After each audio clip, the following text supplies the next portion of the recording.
Bienvenue dans cette seconde vidéo sur la création de jeux avec la SFML et le langage C++.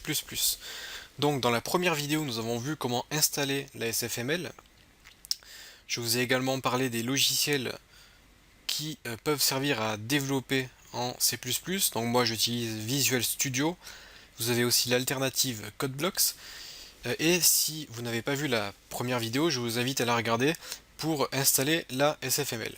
Donc là, je vais vous montrer comment créer votre première fenêtre en utilisant cette bibliothèque. Donc avant toute chose, nous devons importer les fichiers de la SFML qui nous permettent de pouvoir créer des fenêtres. Pour cela, on fait dièse include et là on va pouvoir aller récupérer les fichiers que nous souhaitons importer et on doit les placer entre des chevrons comme ceci et les fichiers se trouvent dans le dossier sfml/ et là on va récupérer Windows.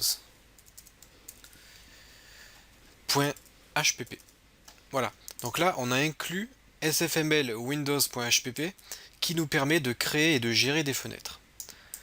Alors on aurait pu aussi importer simplement graphics car Windows est déjà inclus dans graphics. Donc on peut laisser comme ça. Première des choses à faire, c'est de créer la fonction main, int main, qui est en fait la principale fonction de notre programme, et c'est par cette fonction que notre programme va se lancer. C'est la première fonction appelée, c'est la fonction principale. Donc nous, c'est ici que nous allons créer notre fenêtre.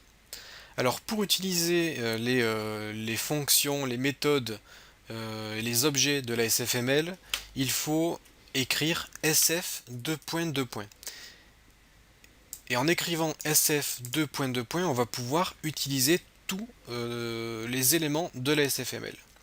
Donc moi je veux créer un objet de type fenêtre. Donc c'est window.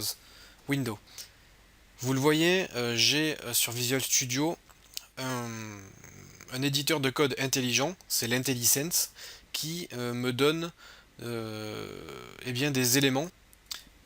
Il me fait des propositions en fonction de ce que je suis en train d'écrire. Donc là j'ai écrit WIN et lui il sait que j'ai envie d'écrire Windows. Donc j'ai juste à sélectionner Windows et à faire Entrée. Et là l'éditeur de code écrit à ma place. Donc voilà, là j'ai créé un objet Windows et là je vais construire cette fenêtre. Donc pour construire une fenêtre avec la SFML, il faut utiliser la fonction window. On ouvre la parenthèse et on doit dans un premier temps définir la taille de notre fenêtre. On écrit sf : vidéo mode. Donc encore une fois, j'ai des propositions qui me sont faites. Vidéo mode et entre parenthèses, on peut écrire par exemple 800 par 600. Et là on crée une fenêtre de 800 pixels par 600 pixels. On peut mettre un deuxième paramètre, donc virgule, et ce deuxième paramètre c'est le titre de ma fenêtre. Je vais par exemple l'appeler tuto SFML. Comme vous pouvez le voir donc dans mon éditeur de code, j'ai la signature de ma fonction window. Donc la signature c'est en fait qu'est-ce que je peux mettre à l'intérieur des parenthèses. Donc à l'intérieur de mon constructeur, quels sont les paramètres que je peux mettre. Donc là les deux paramètres c'est vidéo mode et le titre de ma fenêtre. Une fois que j'ai terminé, je mets un point virgule à la fin. Voilà, j'ai créé ma première fenêtre avec la SFML. Si je clique sur Play, vous avez vu très rapidement que j'ai une fenêtre qui s'ouvre et qui se ferme. Tout simplement car le logiciel ne fait rien du tout. On crée une fenêtre, mais rien ne se passe. Donc la fenêtre ne s'affiche, elle s'affiche très rapidement et disparaît car on n'a pas spécifié qu'elle devait faire quelque chose de plus. Nous allons écrire un petit bout de code qui va nous permettre de conserver notre fenêtre à l'écran et de la fermer uniquement lorsque on va cliquer sur la petite croix qui se trouve en haut à droite de notre fenêtre. pour cela, je vais créer une boucle while. Donc en fait, while prend un paramètre entre parenthèses, et ce paramètre, nous, c'est window.isOpen.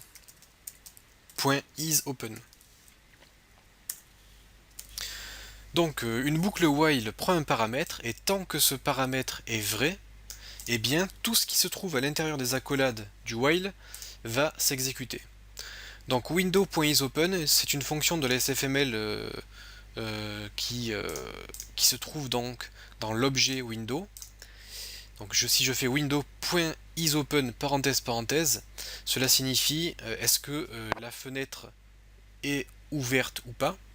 Donc si elle est ouverte, c'est une condition qui est vraie, et à ce moment-là, le while va s'exécuter. Donc moi, ce que je veux faire tant que ma fenêtre est ouverte, c'est déjà créer un événement. Donc les événements avec la SFML s'écrivent de la façon suivante: sf:2.2.event. Et vous devez donner un nom à votre événement. Moi, je vais l'appeler event. Donc là, j'ai créé un événement. Donc un événement, ça peut être un clic de la souris, un appui sur la touche du clavier ou quelque chose d'autre. Donc les événements, c'est ce genre de choses. Ça peut être un joystick par exemple aussi. Je vais écrire une seconde boucle while et je vais dire window.pullEvent et entre parenthèses event. Donc là, ce que j'ai fait, c'est que j'ai créé une deuxième boucle qui va détecter tous les événements qui peuvent se produire sur notre fenêtre, et cet événement sera associé à event, donc l'objet que nous avons créé. Donc si quelque chose se produit, on l'enregistre dans event, et moi ce que je vais dire, c'est if. Donc là je vais créer une condition si event.type, donc si le type d'événement est égal, donc je mets un double égal sf2.event2.closed, à ce moment-là, je vais dire window.close. Donc en programmation, le if, c'est une condition. Ça veut dire si. Si ce qui se trouve à l'intérieur des parenthèses se produit, à ce moment-là, on exécute quelque chose. Donc moi, la condition que j'ai testée, c'est si le type d'événement est égal à l'événement closed, qui est en fait le clic sur la croix, et bien à ce moment-là, je vais donner l'ordre à ma fenêtre de se fermer. Donc je vais utiliser la fonction close. Donc là, pour connaître toutes les fonctions que vous pouvez utiliser sur une fenêtre, donc Windows, eh bien vous pouvez regarder dans la documentation, dans les classes, dans la classe Windows, vous pouvez voir toutes les fonctions ici. Windows.create pour créer une fenêtre. Donc là c'est ce que je vous disais, le vidéo mode. Donc nous on a mis 800 pixels par 600. Vous avez le second paramètre qui est le titre de votre fenêtre. Et ensuite vous pouvez aussi spécifier le type de fenêtre. Est-ce que c'est une fenêtre complète? Est-ce que c'est une fenêtre sans les boutons réduire, fermer la fenêtre? Bon voilà, vous avez plusieurs types de fenêtres. Vous avez le fameux window.close ici, hop. Et cette fonction ferme la fenêtre et détruit les ressources attachées à cette fenêtre. Donc voilà pour cette création de fenêtre et gestion de l'événement fermeture. Je vais faire return 0. Donc je précise que cette formation c'est très axé sur la SFML. Par contre, je ne vais pas revoir avec vous toutes les bases de la programmation C++. Je vais essayer d'expliquer au maximum toutes les fonctions que j'utilise afin que tout le monde puisse comprendre. Par contre, si vous voulez apprendre le langage C++, je vous invite à regarder des tutos sur internet, au moins pour avoir quelques bases. Donc là, qu'est-ce qu'il y a à dire de plus? On a la boucle qui exécute tout ça tant que la fenêtre est ouverte. Tant que la fenêtre est ouverte, je teste si un événement se produit. Si un événement se produit et que cet événement est fermeture de la fenêtre, à ce moment-là, je ferme la fenêtre. Je peux mettre quelques commentaires afin de vous aider. Comme ça, j'essaierai de vous donner le code source sur le site internet, sur le site. Donc pour écrire un commentaire, on met // et là on peut écrire notre commentaire, par exemple création de la fenêtre 800 par 600. Là c'est tant que la fenêtre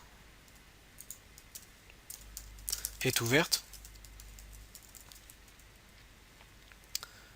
Là c'est test des événements. Si on clique sur fermer, à ce moment-là, on ferme la fenêtre.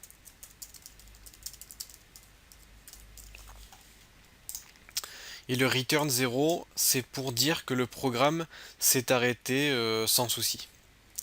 Voilà, je fais CTRL S pour enregistrer, je clique sur la compilation et là on voit que nous avons notre fenêtre qui a été créée et qui ne se ferme plus. Donc j'ai bien tuto SFML, le titre de ma fenêtre fait bien 800 par 600. D'ailleurs, si je quitte et que je mets par exemple 1500, peut-être pas 1500 mais 1100, et que je recompile, on voit que ma fenêtre est beaucoup plus large. Et si je clique sur la croix, ma fenêtre se ferme. Voilà, je vais me remettre en 800. Donc vous voyez que vous avez pu créer votre fenêtre et gérer le clic sur la croix. Donc on va essayer d'aller un petit peu plus loin et de voir un petit peu comment améliorer ça. Donc là, ce qu'on a fait, c'est qu'on a créé une fenêtre directement. Ce que je préfère faire dans mon cas, c'est avant de créer la fenêtre, eh bien je vais créer l'objet fenêtre. Donc pour cela, je fais sf2.window. Donc là, je veux construire une fenêtre que je vais appeler window. Là, je mets un point virgule. Donc c'est ce que nous avons fait. Nous avons fait tout à l'heure sf window window et là nous avons directement mis les paramètres. Et moi, ce que je souhaite faire, c'est d'abord créer la fenêtre et ensuite dire ici window.create. Et là, je passe les paramètres. Donc à quoi cela peut-il bien me servir? Tout simplement, en faisant ça, et bien maintenant, je peux sortir mon objet fenêtre ici. Je le sors de ma fonction main. Et je construis ma fenêtre dans la fonction main. Alors, en C++, lorsque vous créez une variable, je vais essayer de vous le montrer, je ne sais pas si je peux vous le montrer. Bon, je vais essayer de faire une toute petite démo pour vous faire comprendre. Je vais inclure des librairies C++. Je vais inclure la librairie string, iostream, cstdlib. Donc là, ce sera des librairies que j'utiliserai au cours de cette formation. Ça va nous permettre d'utiliser des fonctions du langage. Donc ce que je veux vous expliquer, c'est que si vous créez une variable, par exemple, on va créer une variable int test est égal à 2. Si je crée une variable intest est égal à 2 et que je veux l'utiliser ailleurs dans mon programme, eh bien ça ne fonctionnera pas. On va me dire que l'on ne connaît pas la variable test. On ne connaît pas la variable test car elle se trouve à l'intérieur de la fonction main. Donc en gros, ce qu'il faut retenir, c'est que lorsque vous créez une variable, elle sera connue que à l'intérieur des accolades de la fonction dans laquelle elle se trouve. Si vous souhaitez que votre variable soit connue dans tout votre programme, il faut sortir la variable à l'extérieur de vos fonctions. Et là, vous allez pouvoir utiliser test ici. Vous allez pouvoir utiliser test partout dans votre programme. Donc là, ce que j'ai fait moi, c'est que j'ai créé ma fenêtre à l'extérieur. Et à l'intérieur, eh bien, je crée le visuel de notre fenêtre. Comme ça, je pourrais utiliser ma fenêtre ailleurs que dans ma fonction main. Donc on peut aller aussi un petit peu plus loin dans notre manipulation des fenêtres. Si je veux, je peux modifier la position de ma fenêtre.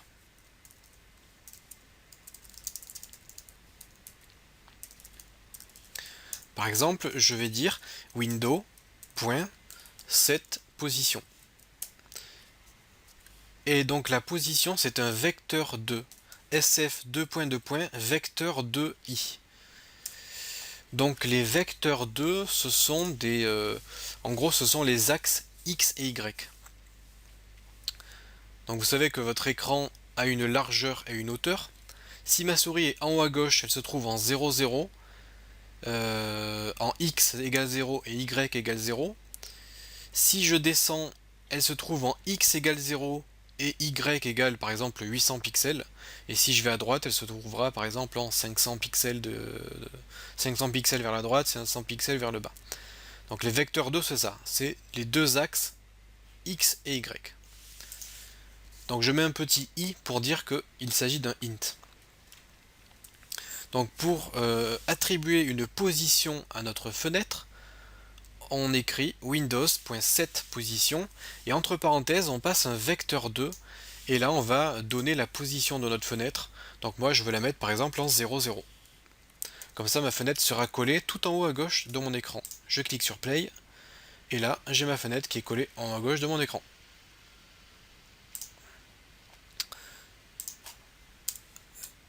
Je vais essayer de la positionner un petit peu à droite par exemple. Bon, pour l'instant je vais mettre 192, on verra plus tard. Donc là je l'ai décalé de 192 pixels vers la droite. Donc voilà comment positionner votre fenêtre. Vous avez également la possibilité de définir une taille. Pour cela il faudra dire window.setSize. Et entre parenthèses, vous allez pouvoir spécifier la taille de votre fenêtre. D'ailleurs, je me suis trompé, c'est également un vecteur 2. Donc set size, c'est SF2.2. Vecteur 2, on va se mettre en U pour unsigned. Donc les nombres non signés, ce sont les nombres en gros positifs. Il n'y a pas de symbole, il n'y a pas de plus ou de moins, ce sont que des nombres positifs.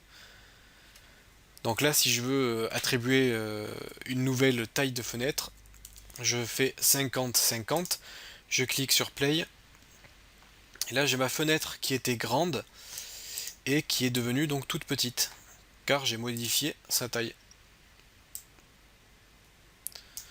Donc voilà, je vais supprimer ça. C'était juste pour vous montrer comment faire. Je vous invite donc à essayer donc toutes les fonctions. Vous écrivez windows.set et là vous allez avoir un ensemble d'éléments que vous allez pouvoir faire sur votre fenêtre. Set visible pour la rendre visible, set title pour modifier le titre, set size, set position, set mouse cursor visible pour afficher le curseur de la souris. Vous pouvez aussi annuler la répétition des clés. Vous avez le set framerate limit. Ça va vous permettre de limiter le nombre d'images par seconde pour votre jeu. Donc moi je me mets en 60 images par seconde, c'est standard. Donc voilà à peu près pour la création et la gestion de vos fenêtres. On peut... ouais, donc c'est bon, ok, on est en graphics, c'est parfait. Donc voilà ce que j'avais à vous montrer au niveau des fenêtres. Je vous invite à bien pratiquer et à essayer donc toutes les fonctions que vous pouvez appliquer sur vos fenêtres. Et nous on se retrouve dans la prochaine vidéo pour continuer à découvrir un peu plus la SFML.